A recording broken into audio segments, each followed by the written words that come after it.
শক্তি আছে আমার, কিন্তু জুলুম করলাম না। আমি তাড়াতাড়ি করে এইটা কি শরীয়তপুর কোন বাগানের ফুল, মাদারীপুরের ফুল, আমেরিকা, জাপান, লন্ডনের ফুল? কিরে ভাই, এটা কোন বাগানের ফুল? তাই আমি একটা গজল লিখছি। আমার সঙ্গে বলেন, কোন বাগানের ফুল তুমি, কোন বাগানের ফল এমন সুন্দর নাম রাইখাছেন মুহাম্মদ রাসূল, এমন সুন্দর নাম রাইখাছেন কোন বাগানের ফল তুমি, কোন বাগানের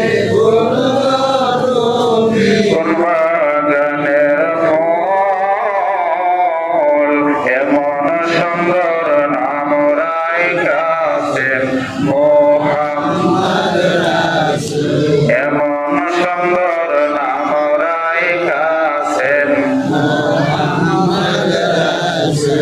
ডাইনে মক্কা বামে মদিনা,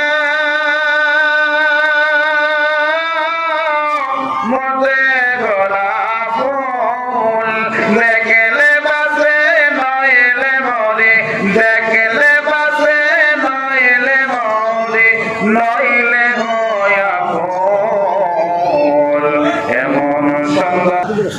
আমার ঘরে হেরান দিছিলাম আমি, হঠাৎ করে আমার ঘুম এসে পড়ল। ওই আমেনার খেদমত করে আসি। জোরে বলেন সুবহানাল্লাহ। কারণ আব্দুল মুত্তালিবের দুইজন দাসী ছিল, দুইজন দাসী ছিল, উম্মে আয়মান, উম্মে সুলাইমিয়া। দুইজন দাসীকে ডেকে বলে, উম্মে আয়মান রে, ও উম্মে সুলাইমিয়া, শোনো, আমার নাতি মুহাম্মদকে দাও। আমি মুহাম্মদকে বুকে জড়াইয়া ধইরা আমার সন্তান আব্দুল্লাহর কথা বলে থাকতে চাই। আমাকে দাও, আবার নাতি মুহাম্মদকে দাও।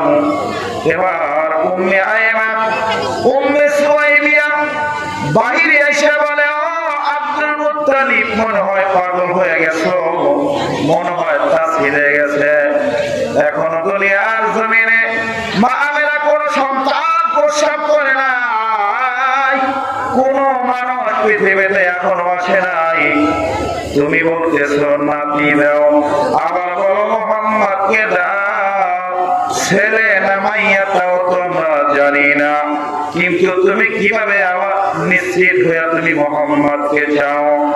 আব্দুল মুত্তালিব বলে, ও দাসীরা শোন, আমি আকাশ থেকে 4 জন মহিলাকে আসতে দেখেছি। তারা বলেছে আমেনার ঘরে চলো, আখির নবী মুহাম্মদ পৃথিবীর জমিনে আগমন করো। তাই আমি বুঝেছি আমার নাতির নাম আমার আল্লাহ রেখে দিয়েছে। যারা বলেন সুবহানাল্লাহ। এখন তো একটা সিস্টেম আছে, আলতা, আলতা করলে পেটের ভিতরে ছেলে না মাইয়া, মাইয়া না বললে ঠিক না, ঠিক? কিন্তু ওই সময় ছিল না এটা। তখন বলতেছে এখনো আসেনি, আর তুমি মুহাম্মদকে নাতি কও, আবার মুহাম্মদ করে ডাকো। তাইলে আমরা বুঝতে পারলাম এই মুহাম্মদ যিনি নাম রেখেছেন, জবান খুলে বলেন সে কে? আমার নাম, আপনার নাম যারা রেখেছে তারা হলো মা, বাবা, দাদা, দাদি, নানা, নানি, খালা, খালো, ফুফা, ফুফে, চাচা, চাচি, আর নয়তো আমাদের মহল্লা কোন ইমাম সাহেব আমাদের নাম রেখেছে। যারা বলেন ঠিক কিনা? আর নবীর নাম যিনি রেখেছেন, জবান খুলে বলেন সে কে? বাগানের ফল তুমি, কোন বাগানের ফুল ওটা কি বাড়ির দিকে যায় না উদয়া যায়? বাড়ির দিকে যায়। জিবরাইল তো আল্লাহ গো তোমার ফুলটা কেন উজায়? রহস্য আছে না নাই? তাহলে বোঝা যায় আল্লাহর ভাষা জিবরাইল